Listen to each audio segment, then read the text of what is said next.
Hello and welcome दोस्तों। इस video में हम बात करने वाले आपके बीएससी फर्स्ट सेमेस्टर। यहाँ पर हम बात करेंगे आपके केमिस्ट्री के फर्स्ट सेमेस्टर के लिए यहाँ पर इंपॉर्टेंट क्वेश्चन के बारे में बात करने वाले हैं। इस वीडियो में हम बात करेंगे आपके यूनिट फर्स्ट के कौन कौन से इंपॉर्टेंट क्वेश्चन बन सकते हैं। पिछले वीडियो में हमने जो नोट्स थे उसके बारे में बात की थी, कौन कौन से इंपॉर्टेंट टॉपिक है उनके बारे में बात की थी। इस वीडियो में हम यूनिट फर्स्ट के जो भी इंपॉर्टेंट क्वेश्चन है इसके बारे में बात कर लेंगे। अगर आपको ये पीडीएफ चाहिए तो टेलीग्राम चैनल को ज्वाइन कर सकते हैं। इस पीडीएफ में आपको नोट्स भी मिल जाएंगे और इंपॉर्टेंट क्वेश्चन भी मिल जाएंगे।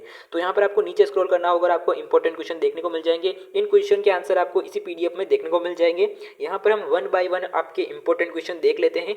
छोटे प्रश्नों को भी देखेंगे कौन कौन से छोटे प्रश्न इंपॉर्टेंट है, और अगर हम बात करें बड़े प्रश्नों को भी देखने वाले हैं। यूनिट फर्स्ट के जो भी इंपॉर्टेंट क्वेश्चन है इनको जरूर प्रिपेयर कर लीजिएगा, वेरी वेरी इंपॉर्टेंट क्वेश्चन है। तो स्क्रीन पर आप देख सकते हैं, यहाँ पर आपका यूनिट फर्स्ट का पहला इंपॉर्टेंट क्वेश्चन हो जाता है कि आपके शॉर्टकी और फ्रेंकल दोष में मुख्य अंतर क्या है। तो मुख्य अंतर क्या है इसके बारे में आपको पता होना चाहिए। तो हमने पहले वीडियो में बात किया था, नोट्स वाले वीडियो में बात किया था कि आपके शॉर्ट की दोष क्या है और आपके यहाँ पर फ्रेंकल दोष क्या है। तो शॉर्ट की दोष में अगर हम बात करें तो आपके जालक बिंदु में समान संख्या में धनायन और आपके ऋणायन जो होता है, जो आपके धनायन होता है, और अगर हम बात करें ऋणायन जो होता है उसमें समान संख्या में गायब हो जाते हैं, जिससे क्या होता है कि क्रिस्टल का घनत्व कम हो जाता है। इसके विपरीत अगर हम बात करें, इसका उल्टा जो है आपके फ्रेंकल दोष में होता है। फ्रेंकल दोष में क्या होता है कि एक आयन अपनी सामान्य स्थिति को छोड़कर अंतरकाशीय स्थान पर चला जाता है। यानी कि अगर हम बात करें, ये मान लो ठोस है, तो यहाँ पर आपका जब इलेक्ट्रॉन बाहर आ जाता है, और अगर हम बात करें यहाँ पर धनायन और ऋणायन जो है समान संख्या में आपके बाहर आ जाते हैं,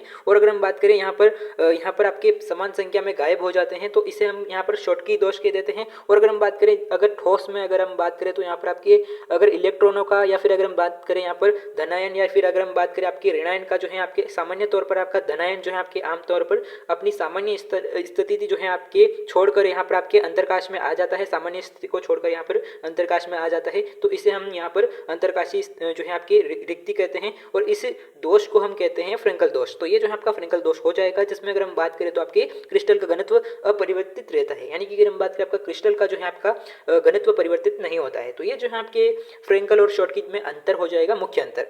नेक्स्ट अगर हम बात करें, आपका नेक्स्ट क्वेश्चन हो जाएगा इंपॉर्टेंट क्वेश्चन है ये आपके पार्ट ए में। यानी कि अगर हम बात करें छोटे छोटे प्रश्न हैं उनमें पूछे जा सकते हैं प्रश्न, और अगर हम बात करें बड़े प्रश्नों की तो बड़े प्रश्नों की भी इस वीडियो में हम बात करने वाले हैं। तो वीडियो को पूरा जरूर देखेगा।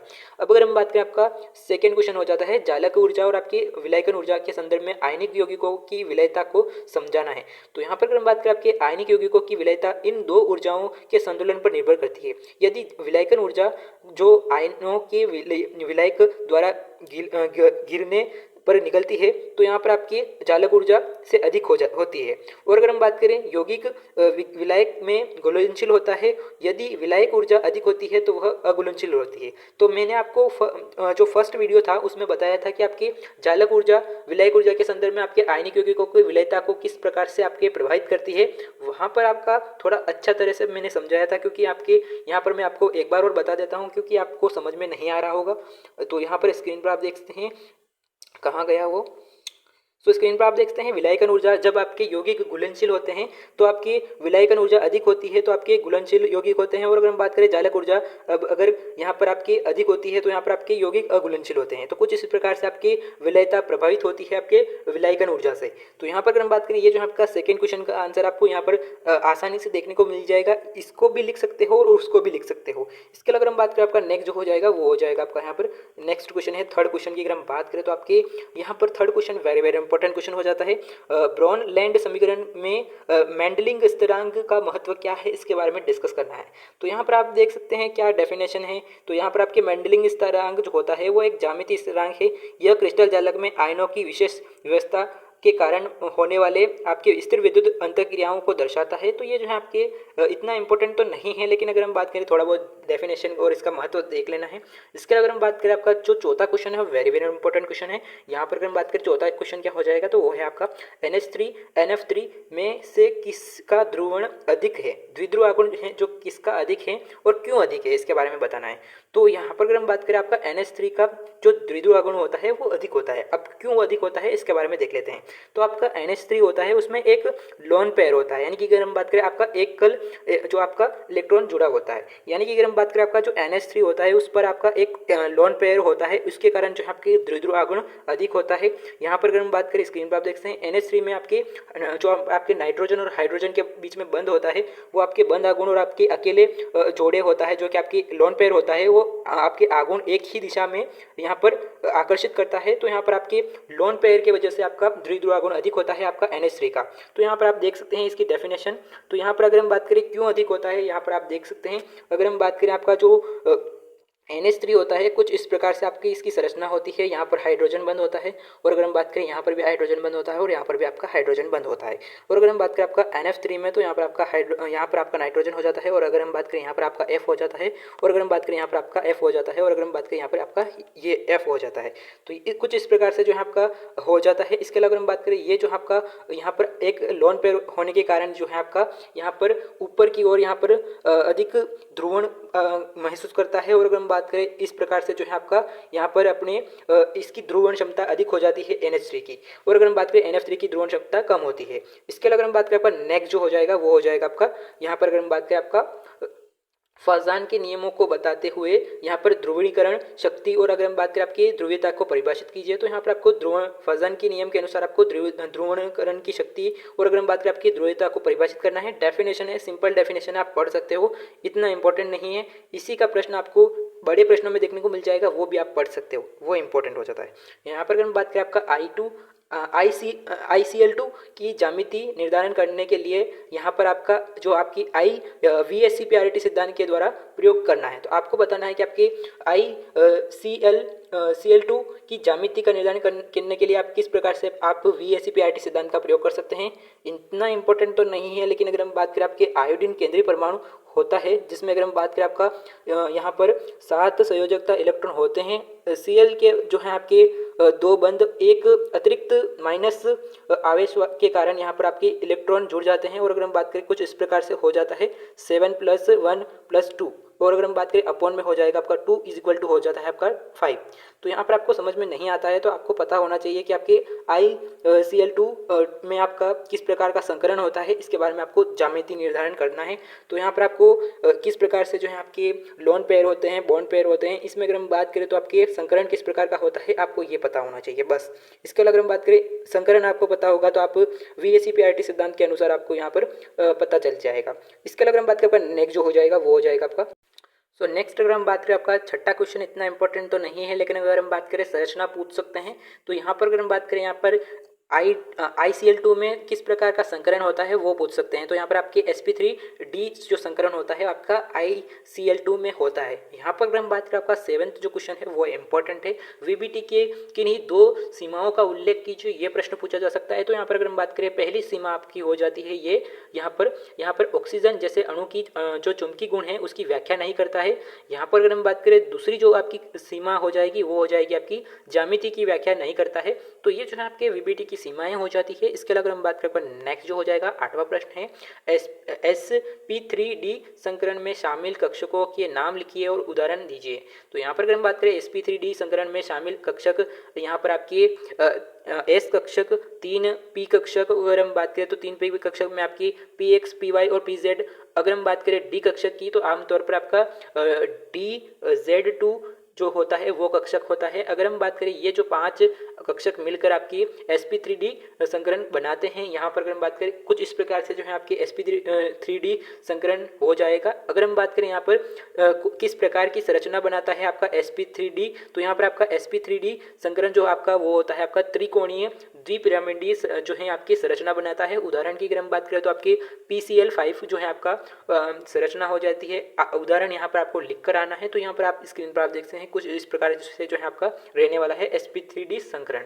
नेक्स्ट अगर हम बात करें पर नेक्स्ट जो हो जाएगा यहाँ पर आपका बड़े प्रश्नों में अगर हम बात करें तो यहाँ पर आपकी स्क्रीन पर आप देख सकते हैं यहाँ पर बड़े प्रश्नों में पूछा जा सकता है कि बर्नहेबर चक्र की विस्तृत व्याख्या करें और इसके अनुप्रयोगों की चर्चा कीजिए। NaCl के निर्माण की चालक ऊर्जा ज्ञात करने का एक चक्र का विस्तृत वर्णन करना है। तो यहाँ पर उपयोग कैसे किया जाता है वो वर्णन करना है। तो यहाँ पर अगर हम बात करें ये इंपॉर्टेंट प्रश्न हो जाता है कि बर्नहेबर चक्र की व्याख्या कीजिए। क्या है बर्नहेबर चक्र क्या होता है, व्याख्या कीजिए, समझाइए, इस प्रकार से प्रश्न पूछा जा सकता है। अनुप्रयोग क्या है, यहाँ पर यह प्रश्न पूछा जा सकता है। तो ये जो है बड़े प्रश्नों में रहने वाला है, लगभग आपको 200 से 300 वर्ड में लिख कर आना है। तो यहाँ पर अगर हम बात करें कुछ इस प्रकार से रहने वाला है। यहाँ पर अगर हम बात करें, यहाँ पर आपको डेफिनेशन दे रखी है, तो इस डेफिनेशन को पढ़ लेना है। यहाँ पर अगर हम बात करें डेफिनेशन क्या है, तो बर्नहेबर चक्र एक ऊष्मागतिकीय चक्र है जिसका उपयोग किसी आयनिक यौगिकों की चालक ऊर्जा को निर्धारण करने के लिए किया जाता है। यह चक्र ऊष्मागतिकीय पहले यहाँ पर हेस के ऊष्मा के स्थिर संकलन का नियम पर आधारित है। तो हेस का जो ऊष्मा स्थिर संकलन का नियम है उस पर आधारित है आपका बर्नहेबर चक्र।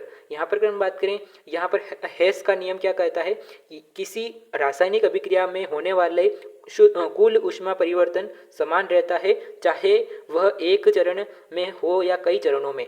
हेबर चक्र जो आपका बर्नहेबर चक्र जो है आपके आयनिक यौगिकों के निर्माण में एंथैल्पी को कई चरणों में होने वाली एंथैल्पी परिवर्तन के योग से जोड़ता है। तो कुछ इस प्रकार से आपका हेस का नियम रहता है।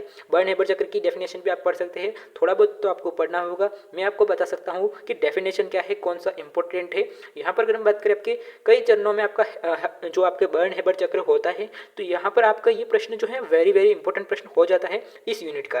तो यहाँ पर आपको देख लेना है कौन कौन से चरणों में होता है, उदर्वपतन, वियोजन, आयनीकरण, और अगर हम बात करें इलेक्ट्रॉन बद्धता, जालक ऊर्जा निर्माण, तो ये इंपॉर्टेंट हो जाता है चरण। 5 चरण हैं। और हेंस का नियम क्या है, हेस का नियम के अनुसार अगर हम बात करें तो यहाँ पर आपका हेंस के नियम के अनुसार आपकी समीकरण क्या हो जाती है, इसको भी आपको ध्यान होना चाहिए। इसके अलावा अगर हम बात करें नेक्स्ट जो होता है वो है आपका NaCl के है आपका, यहाँ पर अगर हम बात करें आपकी बर्नहेबर चक्र के अनुसार आपके NaCl की चालक ऊर्जा ज्ञात किस प्रकार से की जाती है। तो यहाँ पर आप देख सकते हैं जो आपका बर्नहेबर चक्र के द्वारा यहाँ पर आपकी NaCl की चालक ऊर्जा ज्ञात की जाती है। तो कुछ इस प्रकार से आपको यहाँ पर लिखना है समीकरण। यहाँ पर आपको हेस की समीकरण लिखनी है, उसके बाद आपको यहाँ पर बता देना है। आसान है, इतना टफ भी नहीं है। अगर हम बात करें नेक्स्ट जो हो जाएगा वो हो जाएगा आपका अनुप्रयोग। अनुप्रयोग यहाँ पर आपकी चालक ऊर्जा का निर्धारण, इलेक्ट्रॉन बद्धता का निर्धारण, अगर हम बात करें आपके स्थायित्व की भविष्यवाणी, तो इस प्रकार से जो है आपके बर्नहेबर चक्र द्वारा आपके यहाँ पर अनुप्रयोग रहते हैं। तो अनुप्रयोग आप यहाँ पर पढ़ सकते हैं, छोटे छोटे हैं, इतने टफ भी नहीं पढ़ने वाले हैं। अगर वीडियो पसंद आता हो तो वीडियो को लाइक जरूर कर दीजिएगा। अगर चैनल पर नए हो तो चैनल को सब्सक्राइब जरूर कर लीजिएगा। यहाँ पर अगर हम बात करें, ये जो है आपके यूनिट फर्स्ट के इंपॉर्टेंट क्वेश्चन है। यहाँ पर अगर हम बात करें, पहला इंपॉर्टेंट क्वेश्चन तो ये हो गया। अगर हम बात करें बड़े प्रश्नों में सेकेंड क्वेश्चन हो जाता है आपका, यहाँ पर फाजान के नियम को उदाहरण सहित समझाना है। ये नियम आयनिक यौगिकों में सहसंयोजक चरित्र की व्याख्या किस प्रकार से करता है। आपकी लिथियम क्लोराइड और जो आपके सोडियम क्लोराइड, अगर हम बात करें आपका पोटेशियम क्लोराइड की विलयता के क्रम की व्याख्या फाजान के नियम के आधार पर कीजिए। तो यहाँ पर आपको डेफिनेशन पढ़ लेना है कि फाजान का नियम क्या कहता है, ध्रुवीकरण क्या है, और अगर हम बात करें फाजान के नियम और आपके सहसंयोजित जो चरित्र है उसके बारे में आपको डिस्कस कर लेना है। किस प्रकार से जो है आपके धनायन का आकार छोटा होता है और किस प्रकार से जो वर्क करता है, उदाहरण यहाँ पर आपको पढ़ लेने हैं। इसके अलावा अगर हम बात करें फाजान का नियम जो है इंपॉर्टेंट हो जाता है यूनिट फर्स्ट का जो टॉपिक है इसके अनुसार। इसके अलावा अगर हम बात करें आपका तीसरा क्वेश्चन भी इंपॉर्टेंट है। यहाँ पर आपका इस प्रकार का क्वेश्चन पूछा जाना इतना इंपॉर्टेंट नहीं होता है, लेकिन अगर हम बात करें यहाँ पर VSEPRT सिद्धांत की जो है डेफिनेशन पूछने की संभावना बहुत कम है। लेकिन जो संरचनाएं दे रखी है, जैसे कि अगर हम बात करें आपके यहाँ पर H3O प्लस, या फिर अगर हम बात करें आपकी यहाँ पर SF4, यहाँ पर ये जो संरचनाएं दे रखी है, संरचनाओं के बारे में आपको पूछा जा सकता है। इनकी संरचनाओं के बारे में आपको लिखना होता है। तो यहाँ पर आप देख सकते हैं कुछ इस प्रकार की संरचनाएं रहती है। तो संरचनाओं, इनके सहसंयोजक यौगिकों, अगर हम बात करें आपके इलेक्ट्रॉन जोड़े किस प्रकार के होते हैं, संकरण किस प्रकार का होता है, मान लो आपकी SF4 में किस प्रकार का संकरण होता है, तो यहाँ पर आपको बताना है। जो आपकी संरचना किस प्रकार की है, तो यहाँ पर आपको ये बताना है। इसके अलावा हम बात करें आपका नेक्स्ट जो हो जाता है वो हो जाता है इनकी संरचना की। अगर हम बात करें तो कुछ इस प्रकार की संरचना रहती है। तो यहाँ पर आपको इनमें से कोई भी संरचना के बारे में प्रश्न पूछा जा सकता है। स्क्रीन पर आप देख सकते हैं, यहाँ पर सबसे ज़्यादा इंपॉर्टेंट होता है आपका PaCl5। तो PaCl5 की संरचना कुछ इस प्रकार की होती है, यहाँ पर आप देख सकते हैं। इसके अलावा अगर हम बात करें, यहाँ पर जो डायग्राम दे रखा है वो समझ में नहीं आता है, तो PaCl5 की संरचना इंटरनेट पर भी खोज सकते हो, ढूंढ सकते हो, सर्च कर सकते हो। तो ये जो है आपका इंपॉर्टेंट हो जाता है। इसके अलावा अगर हम बात करें आपके CH4, इसके अलावा अगर हम बात करें SO4-2, ये जो है आपका इंपॉर्टेंट हो जाता है, ये भी आपकी संरचना में आता है। और अगर हम बात करें आपकी रेखीय संरचना भी है। और अगर हम बात करें यहाँ पर आपकी नेक्स्ट जो हो जाती है वो हो जाती है आपकी SF6 ये भी एक इंपॉर्टेंट संरचना है, ये भी प्रश्न पूछा जा सकता है। और अगर हम बात करें एक यहाँ पर आपकी ClF5 ये भी आपकी इंपॉर्टेंट संरचना हो जाती है। इसके अलावा हम बात करें नेक्स्ट जो हो जाता है वो है आपका यहाँ पर अगर हम बात करें चौथा प्रश्न है आपका सहसंयोजक बंध के निर्माण में संकरण की अवधारणा क्यों आवश्यक है। यहाँ पर SP और D कक्षकों के समावेश वाले विभिन्न प्रकार के संकरण की विस्तृत व्याख्या उदाहरण सहित आपको करनी है, जिसमें अगर हम बात करें आपके PCl5 और SF6 सहित आपको उदाहरण सहित आपको व्याख्या करनी है। तो यहाँ पर अगर हम बात करें आपके सहसंयोजकता बंध सिद्धांत क्या है, तो यहाँ पर आपको बताना है कि VBT द्वारा जो है आपके कार्बनिक अणु जैसे आपके CH4 की ज्यामिति व्याख्या करने के लिए आपके संकरण की अवधारणा जो है आवश्यक है। क्यों आवश्यक है आपके, यहाँ पर आप देख सकते हैं किस प्रकार से जो है आपके दो यहाँ पर आपके एक्सप्लेनेशन दिए गए हैं। इसके अलावा अगर हम बात करें आपके SPD यहाँ पर आपके कक्षकों वाले संकरणों में किस प्रकार का जो है संकरण पाया जाता है, किस प्रकार के जो कक्षक शामिल है। यहाँ पर आप अगर हम बात करें आपके इलेक्ट्रॉन की ज्यामिति किस प्रकार की होती है, यहाँ पर कक्षकों की ज्यामिति किस प्रकार की होती है, उदाहरण किस प्रकार का होता है, तो यहाँ पर आप देख सकते हैं। इसके अलावा अगर हम बात करें नेक्स्ट जो इंपॉर्टेंट क्वेश्चन हो जाता है, लास्ट क्वेश्चन है, यूनिट फर्स्ट का लास्ट क्वेश्चन है और वेरी वेरी इंपॉर्टेंट क्वेश्चन है। तो यहाँ पर आपका पांचवा इंपॉर्टेंट क्वेश्चन हो जाता है द्विध्रुव आघूर्ण क्या है। द्विध्रुव आघूर्ण के आधार पर किसी अणु की ज्यामिति को कैसे समझा जा सकता है, तो ये एक वेरी वेरी इंपॉर्टेंट क्वेश्चन है। यहाँ पर अगर हम बात करें आपका डेफिनेशन आपको पढ़ लेनी है, तो आपके द्विध्रुव आघूर्ण जो है आपके किसी अणु में आवेशों के पृथक्करण का माप है। यह बंध की ध्रुवीयता और अगर हम बात करें अणु की समग्र ज्यामिति दोनों की का परिणाम होता है। तो ये जो है आपके डेफिनेशन हो जाती है। डेफिनेशन और सूत्र की अगर हम बात करें तो यहाँ पर आप देख सकते हैं, अगर हम बात करें यहाँ पर सूत्र जो है इंपॉर्टेंट हो जाता है। स्क्रीन पर आप देख सकते हैं सूत्र पूछा जा सकता है। तो यहाँ पर अगर हम बात करें जो सूत्र है और अगर हम बात करें डेफिनेशन है, इसको आपको आनी चाहिए। और यहाँ पर अगर हम बात करें नेक्स्ट जो हो जाता है वो हो जाता है आपका आयनिक प्रतिशतता ज्ञात करना, किस प्रकार से आयनिक प्रतिशतता ज्ञात की जाती है। तो ये भी एक इंपॉर्टेंट प्रश्न बन सकता है। तो ये थे आपके यूनिट फर्स्ट के इंपॉर्टेंट क्वेश्चन और नोट्स का पहला वीडियो बनाया था। इस वीडियो में हमने इंपॉर्टेंट क्वेश्चन के बारे में बात की थी। यूनिट फर्स्ट के जो भी इंपॉर्टेंट क्वेश्चन है इस वीडियो में हमने कंप्लीट बात कर ली है। यहाँ पर अगर हम बात करें, अगर आपको यूनिट फर्स्ट का PDF चाहिए तो टेलीग्राम चैनल को ज्वाइन कर सकते हैं। 2 टेलीग्राम चैनल हैं, दोनों को ज्वाइन जरूर कर लीजिएगा। लिंक जो है डिस्क्रिप्शन बॉक्स में है। अगर कोई बात समझ में नहीं आई है तो कमेंट बॉक्स के माध्यम से लिख सकते हैं। और आप कौन सा सब्जेक्ट के इंपॉर्टेंट क्वेश्चन जानना चाहते हैं कमेंट करके बता सकते हैं। आपके स्किल का पेपर कौन सा है, इसके अलावा अगर हम बात करें आपका और कोई दूसरा सब्जेक्ट है तो उसके बारे में भी आप मैसेज कर सकते हैं, कमेंट कर सकते हैं, तो मैं आपके लिए वीडियो अवेलेबल करवा दूंगा। तो इसी के साथ यह वीडियो का आने वाले समय में आपके राजस्थान यूनिवर्सिटी से जुड़ी जानकारी पाने के लिए चैनल को सब्सक्राइब करें। थैंक यू, जय हिंद।